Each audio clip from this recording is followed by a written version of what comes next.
esteja convosco. Ele está no meio de nós. Proclamação do Evangelho de Jesus Cristo, segundo Lucas. Glória a vós, Senhor.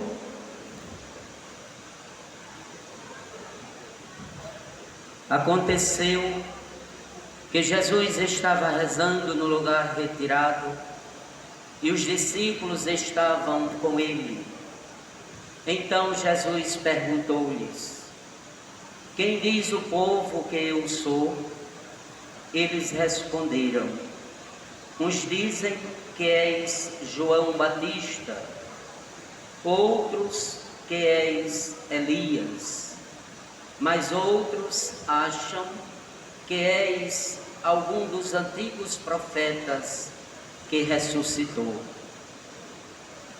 Mas Jesus perguntou: e vós, quem dizeis que eu sou?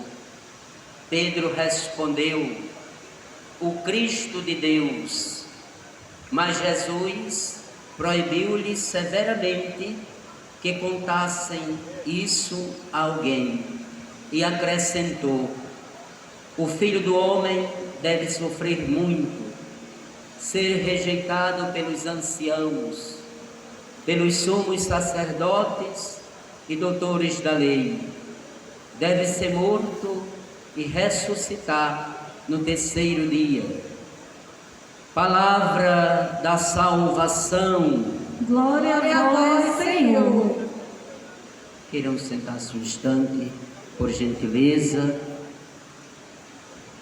Prezado doutor Luiz Antônio, doutor Rafael, Miguel e as vossas senhoras que estão aos vossos lados. Caríssimos todos, na pessoa do doutor Luiz Antônio, eu saúdo todas as repartições que compõem esta usina, nas suas subdivisões, para que o trabalho seja eficaz. Na pessoa dele eu saúdo indistintamente a todos.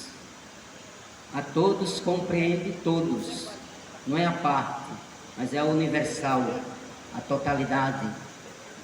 Nós estamos mais um ano celebrando esta Santa Missa. Parece-me, se não há equívoco de minha parte, chama a Missa da Botada. É assim a expressão técnica? Muito bem, daqui a pouco eu chego lá. Estamos nessa missa do início da moagem e nós estamos rezando a missa própria pela santificação do trabalho humano. Quis Deus, na sua infinita bondade, nos conceder que a nossa santificação se desse por meio do trabalho cotidiano, onde, com o nosso serviço, com a força que Ele nos dá, nós levamos para nossas casas, nossas famílias, o nosso sustento. E isso é muito importante trazer presente nesta reflexão, para que possamos compreender o que aqui nós estamos celebrando. O mistério salvífico por meio da Eucaristia, especificamente naquilo que diz respeito ao nosso sustento pela santificação do trabalho humano. E as leituras que foram proclamadas nesta Sagrada Liturgia, não vou dizer parece, mas vou dizer providencialmente, extraída da própria liturgia do dia, contribui muito para a nossa reflexão, para o que nós agora estamos celebrando. A primeira leitura que nós hoje escutamos foi extraída da composição dos livros da literatura sapiencial. Para ser mais exato, nós a escutamos no livro do Eclesiastes. Sabedoria como dom do Espírito, não como esperteza, como sutileza, mas a sabedoria como um dom de Deus, para que, por meio deste dom que nos é ofertado, nós possamos conduzir a nossa vida. E vejam que o texto da primeira leitura do livro do Eclesiastes apresenta-nos as duas pontas do iceberg, quando vai nos dizer o autor sagrado que há um tempo para cada coisa, e as duas pontas do iceberg, as quais menciono, não são outras senão o início da vida e o seu fim. Na transitoriedade do tempo presente, tudo torna-se vaidade, porque no intermediário entre o início e o fim está aquilo que é a nossa cooperação no progresso da sociedade como um todo, e na busca dos meios pelos quais nós humanamente nos realizamos. Vejam, meus irmãos e minhas irmãs, aí o autor sagrado diz assim: há um tempo para cada coisa, tempo para nascer e tempo para morrer. Ele inicia-se justamente apontando-nos aquilo que é o início e o fim, e o que se dá no intermediário, no meio entre o início e o fim, é justamente o potencial que Deus colocou em nós, para que nós possamos dar, cada um do seu jeito, cada um do seu modo, a sua contribuição para o bem comum e para a vida em sociedade, em comunidade. Por isso, os textos de hoje favorecem a nossa reflexão, para que possamos compreender que em Deus nós existimos, nos movemos e somos.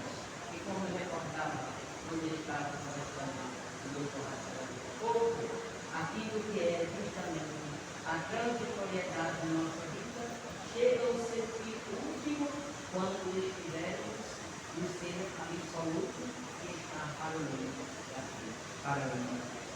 O suprassensível, o ser absoluto transcendente, que nós chamamos, nós cristãos, chamamos de Deus. O Deus da aliança. O Deus que outrora fez aliança conosco lá na concepção veterotestamentária e continua a sua aliança de maneira definitiva. Sacrifício cruento do Senhor, que hoje pergunta-nos, também buscando lá no Veterotestamento, ou pegando no Veterotestamento a concepção do Deus da aliança. Aí então ele pergunta-nos a todos o que estão dizendo a seu respeito. Qual a ideia estava sendo formulada sobre a sua pessoa? E ele obtém uma resposta que não está incorreta, mas uma resposta pronta nos exime de fazer uma autorreflexão, e sem reflexão não há capacidade para uma crítica positiva, construtiva, que dê uma contribuição para o bom andamento. Por isso Jesus pergunta para os seus, buscando lá naquilo que foi a resposta dada a Moisés, quando disse: olha, aqui eu devo dizer que me mandou este povo. Aí Deus disse: diga, qual é o seu nome? Diga apenas: eu sou, me mandou até vocês, para dizer que ele não se esquadrinha, nem se delimita do tempo, neste tempo que foi mencionado na primeira leitura. Deus é atemporal, porque é eterno. O nosso tempo vem de cronometrar, computar, contar. Isto é necessário para uma organização da nossa vida. Deus é atemporal e eterno.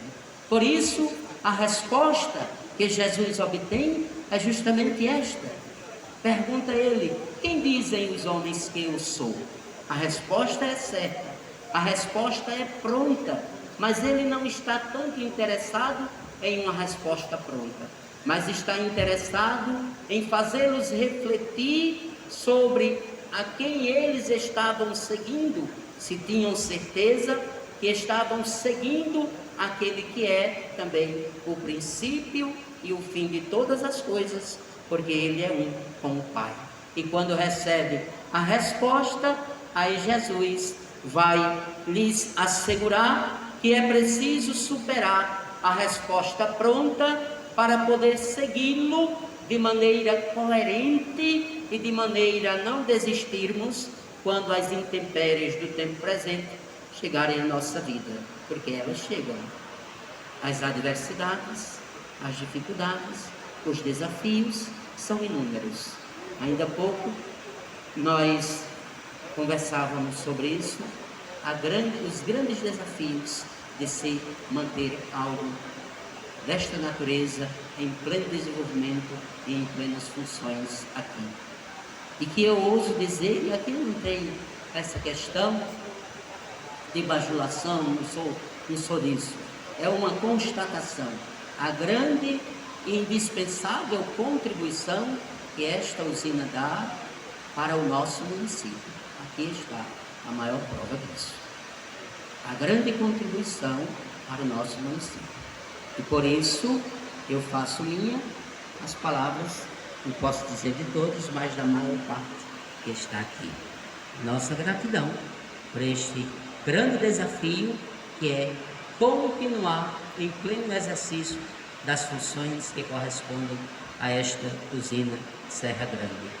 Portanto, meus irmãos, que nesta tarde em que celebramos o santo sacrifício do Senhor, possamos superar o seguimento de Jesus, pautado apenas em especulações, que possamos segui-lo coerentemente com tudo aquilo que somos. E o que é que somos? Para os que veem somente a aparência, não passamos de matéria, mas nos recorda a antropologia teológica que nós somos uma tríade sobre a qual toda pessoa humana está constituída. Somos espírito, alma e corpo. E somos